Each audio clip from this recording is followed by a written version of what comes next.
Assalamualaikum warahmatullahi wabarakatuh. Halo, selamat sore pemirsa Radar TV. Apa kabar Anda sore hari ini? Mudah-mudahan tetap dalam keadaan sehat walafiat. Pemirsa, perayaan Hari TBC Sedunia yang jatuh pada tanggal 24 Maret kali ini mengangkat tema adalah investasi untuk eliminasi TBC, selamatkan bangsa. Lantas, bagaimana upaya Dinas Kesehatan Provinsi Lampung dalam upaya mengentaskan TBC di Provinsi Lampung? Bagaimana perkembangan dan langkah-langkah strategis serta program dari Dinas Kesehatan Provinsi dalam upaya untuk mengentaskan TBC, dan seberapa seremnya penyakit TBC ini kita akan bahas lebih lanjut bersama dua orang narasumber. Saya perkenalkan, di sebelah saya ada Dr. Hajah Raihana Mkes, Kepala Dinas Kesehatan Provinsi Lampung. Assalamualaikum Bunda. Salam sehat Bunda.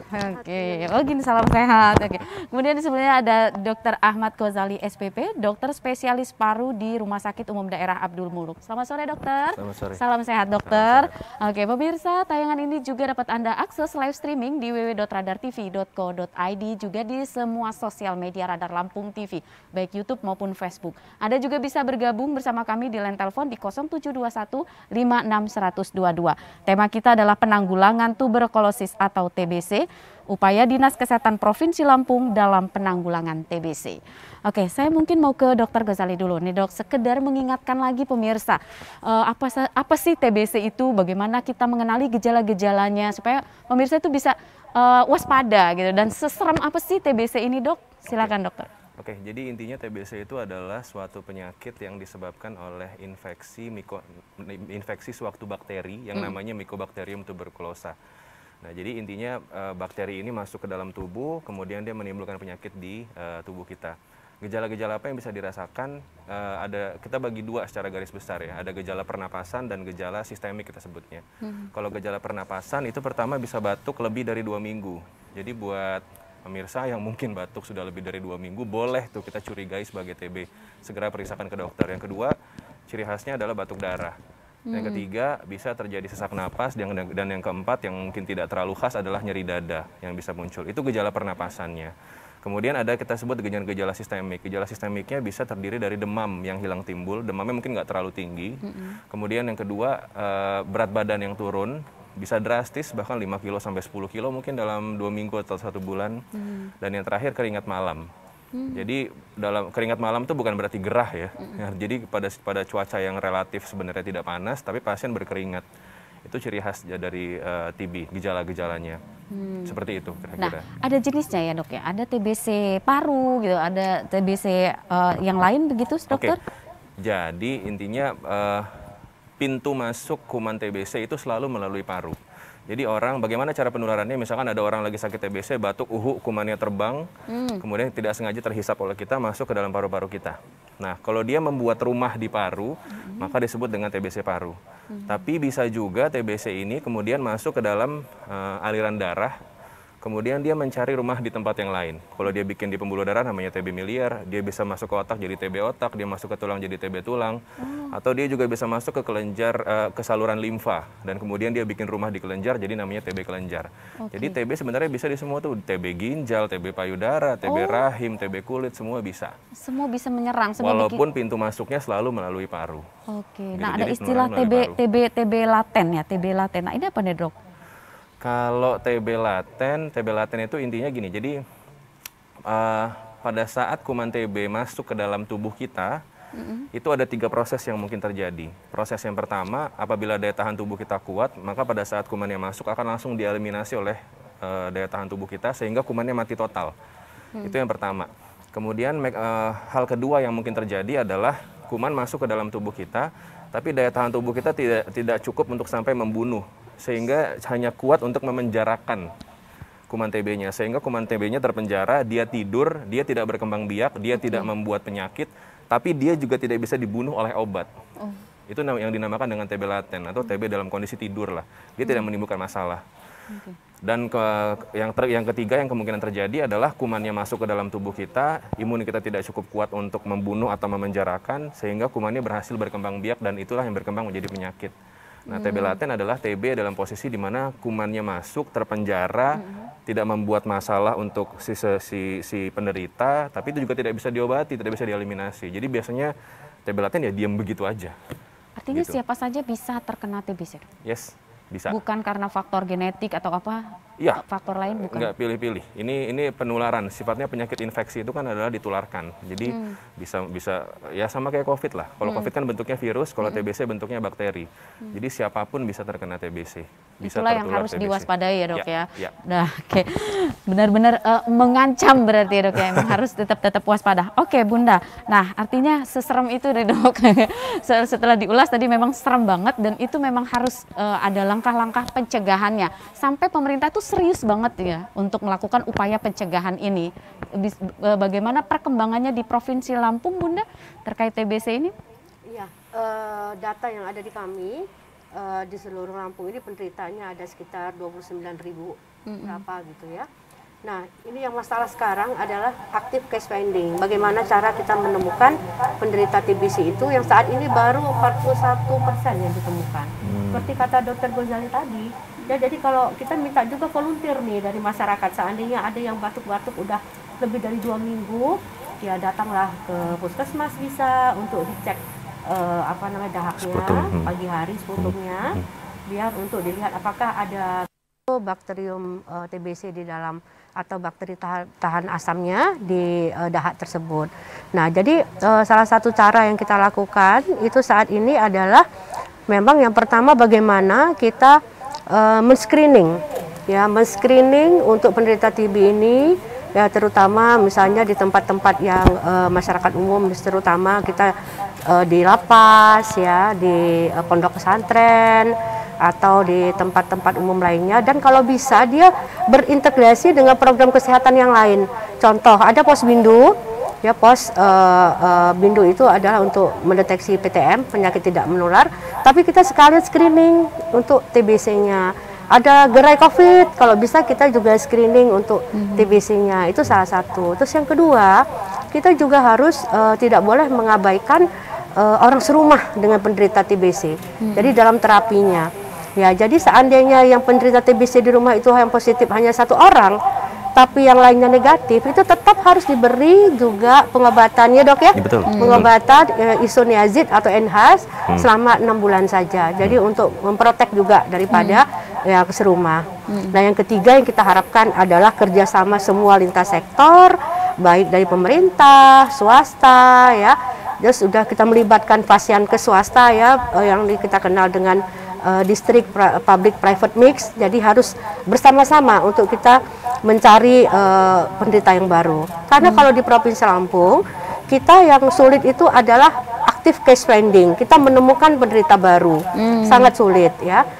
Diharapkan 70% kita harus temukan, nggak usah 100%, 70% aja. Kita Lampung baru 58%-an, jadi kita harus lebih aktif mencari ini. Ya, jadi memang tadi saya harap masyarakat jadi volunteer lah. Seandainya ada yang batuk udah lebih dari 2 minggu, sebaiknya datangi puskesmas, datangi rumah sakit untuk minta tolong diperiksa sputum atau riak atau dahaknya gitu ya. Nah, jadi kalau untuk pengobatannya kita bagus, Mbak. 95% yang sudah diobati sembuh. Nah, jadi tidak menakutkan sebenarnya, tidak seperti yang Mbak sampaikan tadi. Mungkin kalau masyarakat awam bilang menakutkan, ya tidak menakutkan sebenarnya. Hanya yang penting kita rutin minum obat, insya Allah bisa sembuh, ya dokter ya. Betul. Oke, ini menjadi permasalahan serius kah sehingga pemerintah itu konsen gitu mengatasi penanggulangannya, Dok? Semua penyakit harus ditangani dengan serius. Nggak ada penyakit yang kita tangani tidak serius. Ya, itu yang menjadi inti daripada semua masalah kesehatan itu. Kalau kita tidak serius menanganinya, tidak akan selesai masalah kesehatannya. Jadi apapun penyakitnya, kita harus serius menanganinya. Ya, tapi tidak seperti yang dikatakan tadi, sepertinya gejalanya disampaikan Dr. Gozali, terus Mbak sebagai masyarakat umum, kok menakutkan? Tidak menakutkan ya. Dan kita juga tidak mengucilkan penderita TBC itu tidak sekarang ini gitu ya. Yang penting dia rajin berobat dan teratur. Karena seandainya dia tidak berobat teratur dan putus, dia harus ulang lagi dari awal.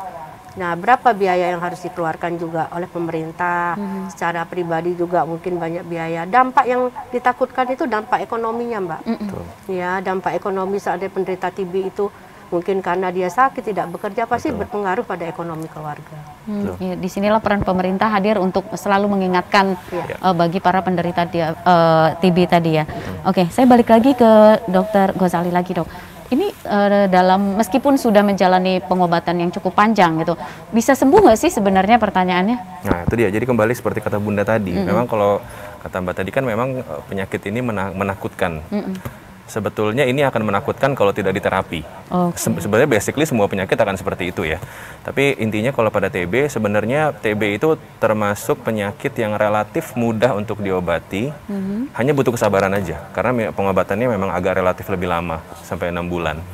Tapi insya Allah untuk survival atau untuk penyembuhannya, angka sembuhnya sangat tinggi. Dan sebetulnya jarang sekali pasien-pasien TB itu meninggalkan gejala sisa, kecuali TB-nya sudah parah.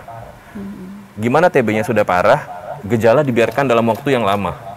Jadi sebenarnya intinya yang terpenting adalah meningkatkan awareness, meningkatkan kesadaran bahwa kalau kita sudah sakit, batuk deh minimal lebih dari 2 minggu aja, bordernya itu aja, batuk lebih dari 2 minggu, cobalah untuk sadar untuk memeriksakan ke rumah sakit. Tidak selalu batuk 2 minggu itu selalu TB, enggak, tapi itu bisa menjadi salah satu indikasi orang terkena TB. Jadi orang-orang yang batuk lebih dari 2 minggu sudah wajar sekali untuk memeriksakan dirinya ke puskesmas ataupun ke rumah sakit, apalagi kalau batuk darah. Kemudian kenapa ini menjadi concern, bukan hanya di Lampung ya, saya pikir kata Bunda ya, di seluruh Indonesia. Karena Indonesia sampai setahu saya sih sampai saat ini menduduki nomor 2 tertinggi di dunia untuk TB, di bawah India. Dulu kita kalau nggak salah nomor 4 atau nomor 5, tapi kita naik sekarang ke nomor 2. Jadi memang angka TB tinggi di Indonesia. Jadi ini concern buat seluruh provinsi.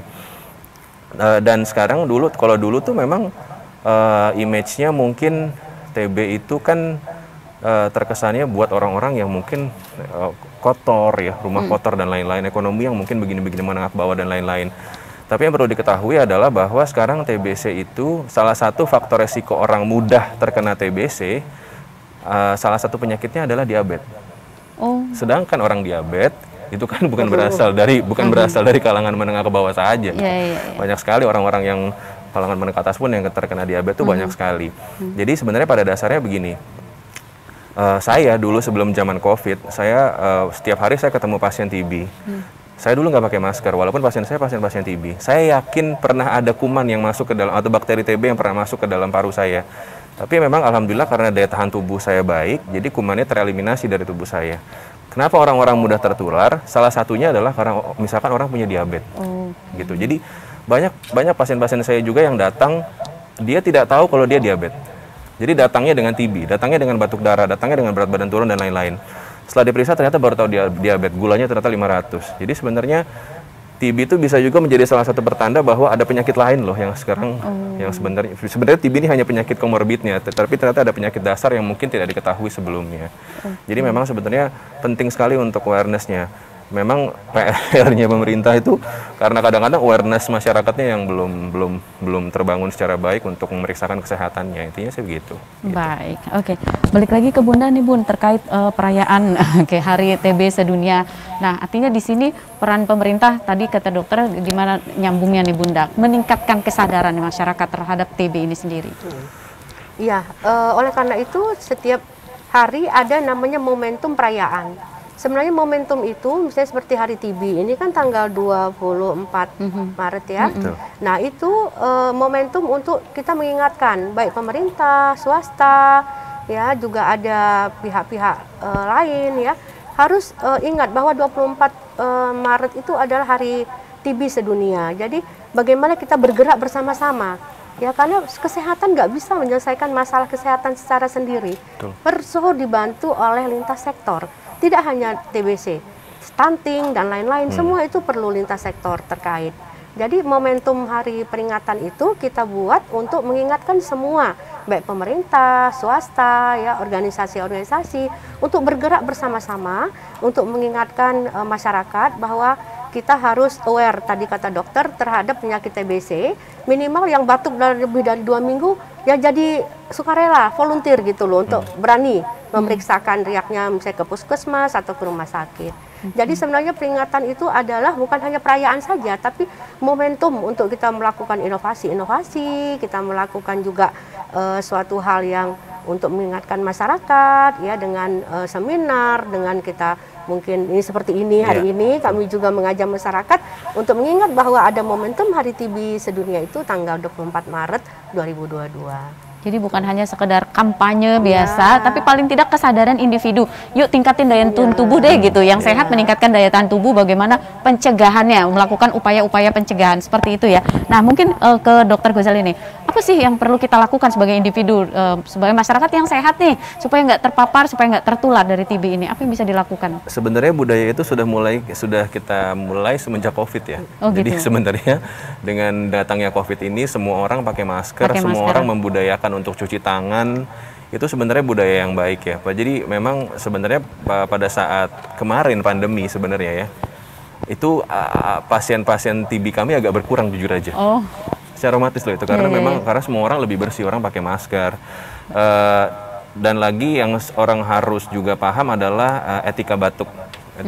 Jadi pada saat orang batuk itu harus ditutup misalkan dengan tisu, kemudian tisunya harus dibuang, atau minimal kalau tidak ada tisu batuk bisa dilakukan dengan menutup dengan ini. Jangan biasakan batuk dengan tangan karena nanti nyentuh yang lain tertinggal di situ, orang nggak sengaja megang, nggak sengaja kehisap tertular. Jadi sebenarnya etika-etika seperti itu yang kita perlu tahu, bahwa kita harus berpikir bukan buat diri kita saja, tapi kalau kita sakit, kita bakal merugikan at least orang-orang yang kita sayangi dulu di lingkungan keluarga kita gitu.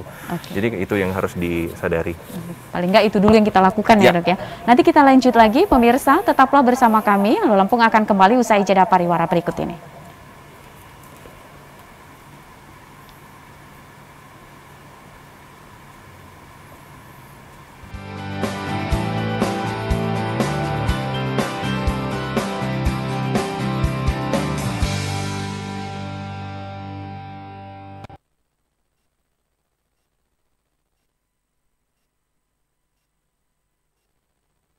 Anda di line telepon di 0721561122. Anda bisa berinteraktif dengan kedua orang narasumber saya sore hari ini. Sebelumnya kita bacakan terlebih dahulu penanya dari kolom komentar di akun YouTube Zafir ya. Dokter, saya mau tanya, anak saya mudah sekali terserang flu dan juga bersin-bersin. Apakah ini salah satu gejala TB? Oke, silakan Dokter Ghazali. Oke, terima kasih pertanyaannya. Jadi saya pertama sebetulnya harus tahu dulu ini anaknya anak umur berapa, karena akan berbeda sekali ciri-cirinya. Tapi yang jelas kalau ini anak masih balita, terus terang penegakan diagnosis TB pada anak itu tidak semudah pada orang dewasa. TB pada anak tuh gejalanya seringkali tidak spesifik.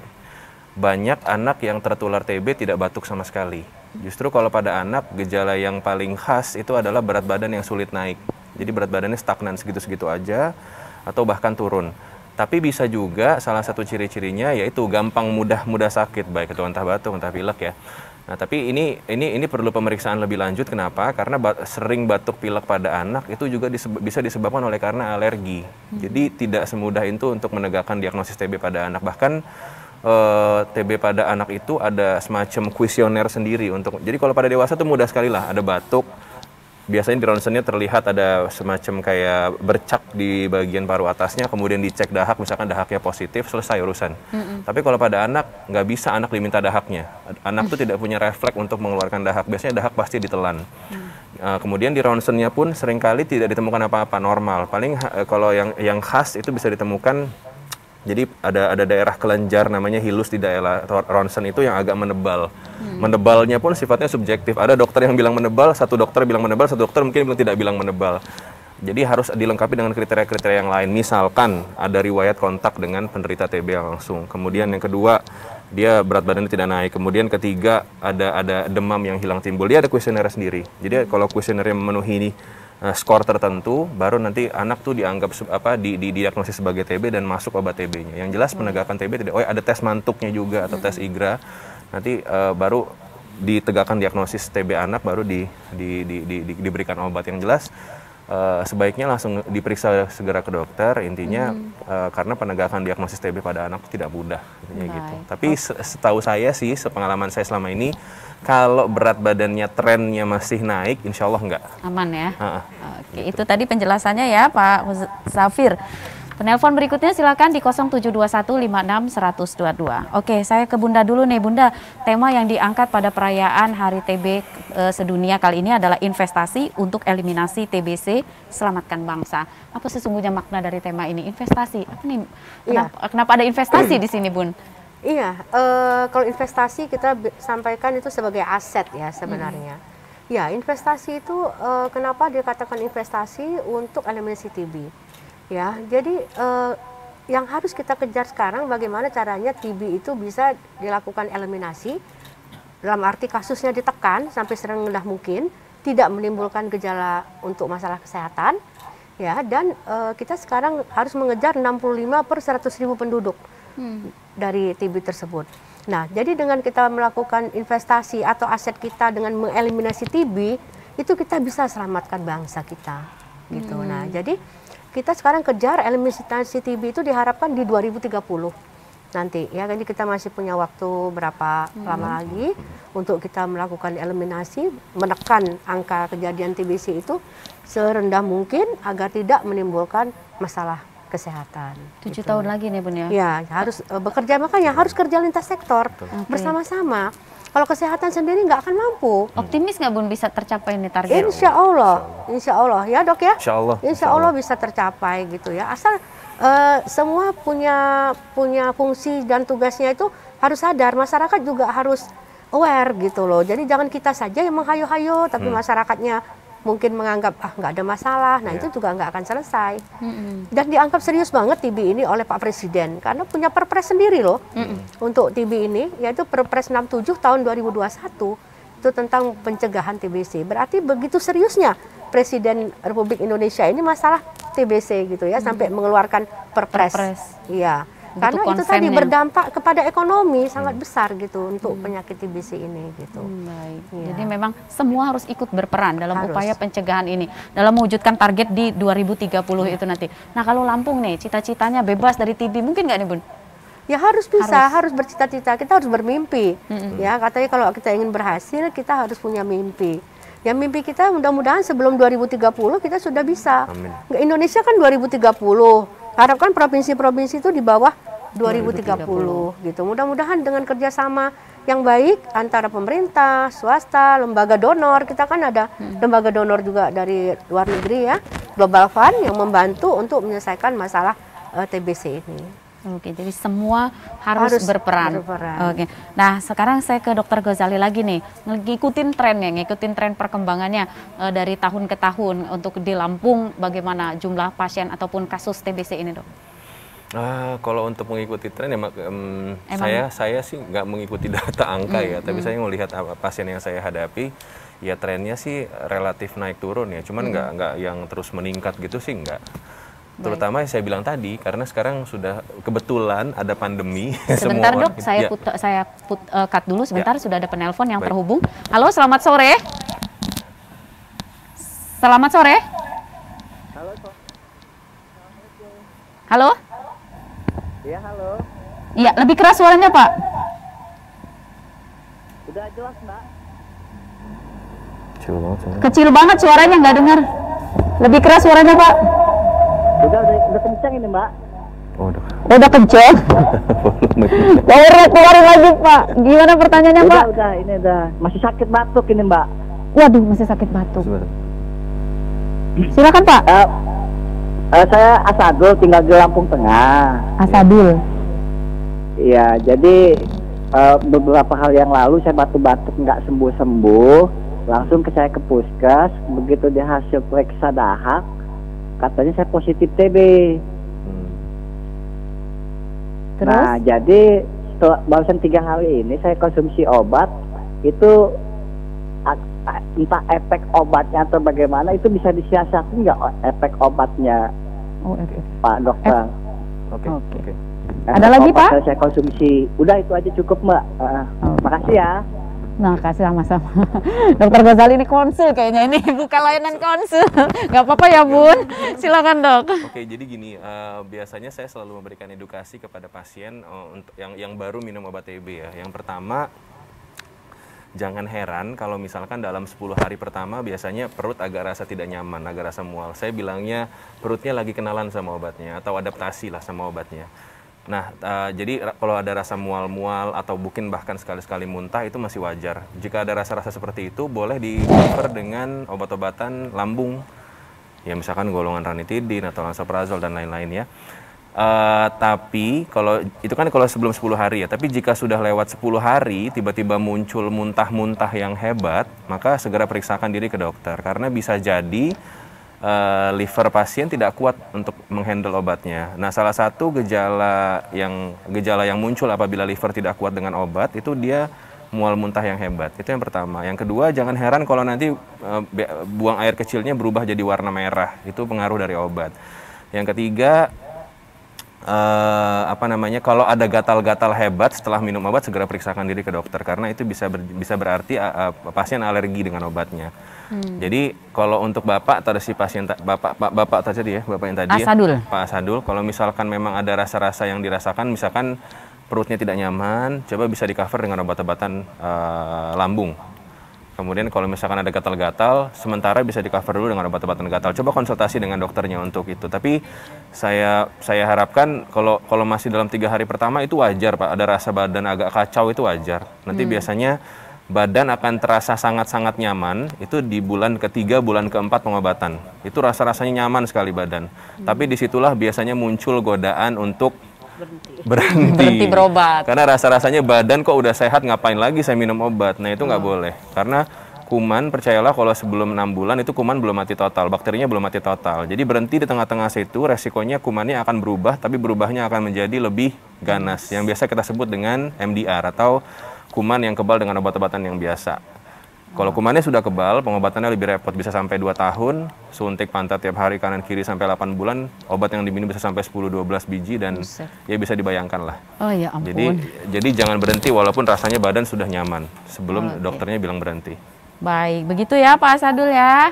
Jadi buru terus berobat, jangan pernah berhenti, efek sampingnya penanggulangannya coba datang ke dokternya ya. Oke. Nah, balik lagi nih ke Bunda, terus apa nih Bun, langkah strategis nih. Kalau tadi kan, sebentar penelpon dulu ya. Halo, selamat sore Pak Wawan di Kota Metro. Silakan Pak Wawan. Selamat sore Raden TV. Sore. Ya dok, mau konsultasi juga dok. Konsultasi. Laris ya. Ya dok. Silakan. Iya, saya ini kan perokok berat. Perokok. Terus dulu saya nggak tahu kalau dampaknya ke anak-anak ya kan, ngerokok misalnya di ruangan sambil gendong anak. Terus belakangan kok anak saya ini lebih rentan itu ya pernafasannya sering batuk, sering ini ya. Apa emang ada pengaruh ke sana ya dok ya? Iya, baik. Terima kasih. Nah terus periksanya bisa ke puskes atau kemana ini dok? Iya, oke, baik. Terima kasih dok, Assalamualaikum. Terima kasih Pak Wawan. Ya, Dari kita. Jadi kita buka layanan konsultasi TBC sore hari ini. Nggak apa-apa ya. Oke, ditanggapin. Silakan Dokter Ghazali. Oke, sekarang saya akan berbicara secara umum tentang rokoknya sendiri dulu ya. Jadi perokok itu yang selama ini kita tahu ada 2, ada perokok aktif, ada perokok pasif. Tapi yang belum kita ketahui banyak itu adalah namanya third hand smoker atau perokok ketiga. Perokok ketiga itu artinya begini, jadi kalau seseorang merokok, kadang-kadang orang merokok, saya ngerokok di luar rumah kok sudah aman, nggak seperti itu prinsipnya. Jadi kalau orang sudah merokok, itu asapnya nempel di bajunya. Jadi kalau dicuci sekali 2 kali, itu residunya belum hilang, masih nempel di bajunya. Jadi kalau orang yang habis merokok, apalagi sambil merokok, kemudian dia menggendong anaknya dengan baju yang habis dia pakai untuk merokok, maka anaknya akan menghirup residu dari asap rokok itu sendiri.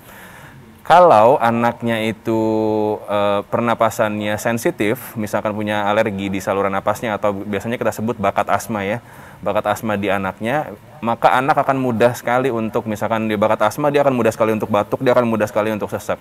Apabila alerginya ada di hidung yang namanya kita sebut rinitis alergia, itu dia akan mudah untuk bersin-bersin, dia akan mudah untuk pilek. Jadi iya, Bapak menjadi sumber masalah untuk anak Bapak. Ya ampun. Jadi gitu. Jadi ya pilihan Bapak adalah pertama berhenti merokok, Pak. Pertama berhenti merokok. Pilihan kedua Bapak adalah Bapak harus menyiapkan satu. Jadi kalau Bapak mau main sama anak Bapak, Bapak harus mandi dulu, Bapak harus ganti baju dulu dengan baju yang tidak pernah Bapak pakai buat merokok. Ribet, Pak. Ribet, jadi mendingan ya? yang pertama, Pak. Gitu. Oke, begitu penjelasannya ya Pak Wawan ya. Jadi benar bahwa anaknya Pak Wawan ini terkena dampak. Ya. Ya. Oke, nanti kita lanjut lagi. Pemirsa tetaplah bersama kami. Halo Lampung akan kembali usai jeda pariwara berikut ini.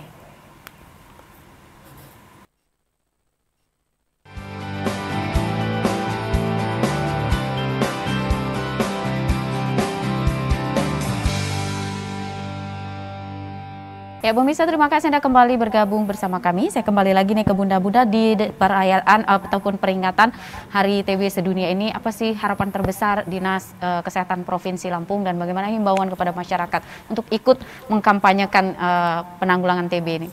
Ya. Makasih Mbak. Sesuai dengan temanya, tahun ini adalah investasi untuk eliminasi TB untuk selamatkan bangsa. Dari situ sudah jelas terlihat bahwa tujuan kita adalah mengeliminasi daripada penyakit TBC ini, dalam arti menekan kasus daripada penyakit TBC ini serendah mungkin agar tidak menimbulkan masalah kesehatan. Ya. Nah, jadi kita menghimbau masyarakat, tadi sudah banyak mungkin mendengar dari Pak Dokter ya bahwa kita harus aware. Jadi setiap batuk yang lebih dari 2 minggu itu juga harus kita segera secara sukarela, jangan dipaksa-paksa ya, sukarela dengan kesadaran datang untuk periksa riaknya, apakah kita benar-benar ada positif TBC atau tidak ya. Nah selanjutnya juga tadi ada dari Pak Dokter juga sampaikan bahwa perokok pasif itu lebih bahaya daripada yang aktif. Ya seperti tadi kasus yang tadi anaknya terkena dari bapaknya, padahal anaknya tidak tahu apa-apa, tapi kan lebih bahaya anaknya yang tidak melakukan apapun, tapi dia terkena penyakit tersebut, ya. Nah, seperti kita juga mungkin yang merokok di dekat kita juga akhirnya jadi perokok pasif kan, menghirup udara itu juga kita lebih bahaya daripada yang si aktif, ya. Jadi kita menghimbau pada masyarakat dengan Hari TB Sedunia ini tetap menjaga ya kebiasaan hidup, perilaku hidup bersih dan sehat yang pertama, ya dengan juga secara volunteer kalau memang batuk kita periksakan diri kita agar lebih cepat terdeteksi, agar lebih cepat diobati, jangan sampai tadi berlarut-larut bisa menjadi TB MDR. Jadi dia sudah resisten, obatnya tadi seperti kata dokter suntik kiri kanan, lalu minum obat sampai 12 macam, itu kan membayangkannya saja sudah berat. Nah jadi kita cegah gitu, bagaimana caranya? Yaitu tadi secara volunteer kita setiap batuk lebih dari 2 minggu, dengan catatan lebih dari 2 minggu ya, bukan batuk sehari 2 hari, tidak, lebih dari 2 minggu kita secara volunteer periksakan diri ke pusat-pusat pelayanan kesehatan. Dan kita juga mengajak, tadi ada distrik public private mix, artinya melibatkan fasilitas pelayanan kesehatan swasta yang ikut juga mencari aktif kasus-kasus TBC ini. Ya, kadang-kadang TBC itu banyak ditemukan di farmasi, di tempat obat, karena orang membeli obat di situ baru ketahuan bahwa dia menderita TBC. Itu berdasarkan evaluasi kami di Dinas Kesehatan. Jadi oleh karena itu public private mix itu perlu kita giatkan agar semua bersama-sama kita bisa mencari kasus aktif daripada TBC tersebut. Aktif case finding. Jadi kita mencari secara aktif untuk kasus-kasus TBC itu agar bisa selesai masalahnya.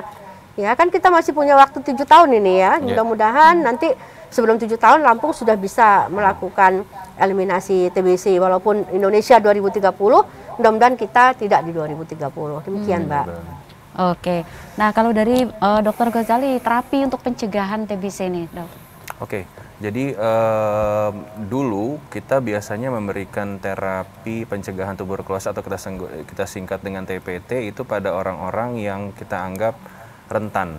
Rentan itu seperti apa? Misalkan ada anak kecil yang kontak dengan penderita TBC, atau misalkan orang-orang dengan daya tahan tubuh yang lemah, yang kontak dengan penderita TBC, misalkan penderita HIV, dia ada riwayat kontak dengan penderita TBC, atau penderita DM, DM itu diabetes gula ya, yang kontak dengan penderita TBC, itu biasanya kita berikan terapi mencegah tuberkulosis. Tapi di panduan yang terbaru, sekarang semua orang yang punya riwayat kontak dengan TB positif itu berhak untuk diberikan terapi pencegahan tuberkulosis. Itu obatnya ada regimennya berbeda dengan orang yang sakit TBC ya. Ada kombinasinya sendiri. Cuman jadi sebenarnya pada prinsipnya terapi ini diberikan pada orang-orang penderita TB laten. Jadi TB-nya sudah ada dalam tubuhnya tapi tidak aktif berkembang. Nah, ini yang kita perlu sangat berhati-hati adalah jangan sampai kita salah, dalam tanda kutip salah mendiagnosis ya. Jangan sampai orang yang TB-nya aktif, sakit TB beneran, kita anggap sebagai TB laten, kita berikan terapi pencegahan tuberkulosis. Karena resikonya orang-orang yang TB aktif kita berikan terapi pencegahan tuberkulosis, jadinya nanti malah kumannya berubah jadi MDR. Bukannya mati malah berubah menjadi kebal. Jadi sebenarnya intinya terapi pencegahan tuberkulosis itu disasarkan karena dari suatu penelitian didapatkan sekitar 10% orang-orang yang menderita TB laten, TB yang saya bilang tidur tadi, itu TB-nya bangun dalam sekitar 5 bulan awal. Jadi tadinya laten, tadinya tidak bangun, kemudian TB-nya bangun menjadi aktif. Itu sekitar 5 sampai, kecil sih persentasenya, 5-10%. Nah, tapi didasarkan pada penelitian itu, maka diciptakanlah terapi pencegahan tuberkulosis. Jadi diberikan pada orang-orang yang menderita TB laten dengan harapan TB-nya tidak berubah menjadi TB aktif. Oke. Gitu. Bagi orang-orang yang belum terkena TBC nih dok, apakah bisa dicegah dengan vaksin? Vaksin sudah kita lakukan waktu masih kecil. Namanya vaksin BCG. Kalau masih ingat ada luka kecil, bekas luka di situ, itu vaksin buat TB, vaksin BCG. Namanya seperti itu. Tapi masih tetap potensi kenanya masih ada. Tapi ya itu tadi sebenarnya kalau pada orang yang benar-benar tidak pernah bukan penderita TB laten yang benar-benar murni sehat, ya cara mencegah dirinya ya masker, kalau ada orang yang batuk ya dihindari gitu. Jadi sebenarnya relatif biasa kok, jaga kesehatan, gizi, olahraga, istirahat cukup, pola hidup bersih dan sehat. Ya. Oke, kata Bunda tadi PHBS ya. Betul, sesuai kata Bunda tadi. Ada penanya dari YouTube, kita jawab ya, Mas Riko. Silakan. Apa pertanyaannya? Oke, di kolom YouTube, silakan.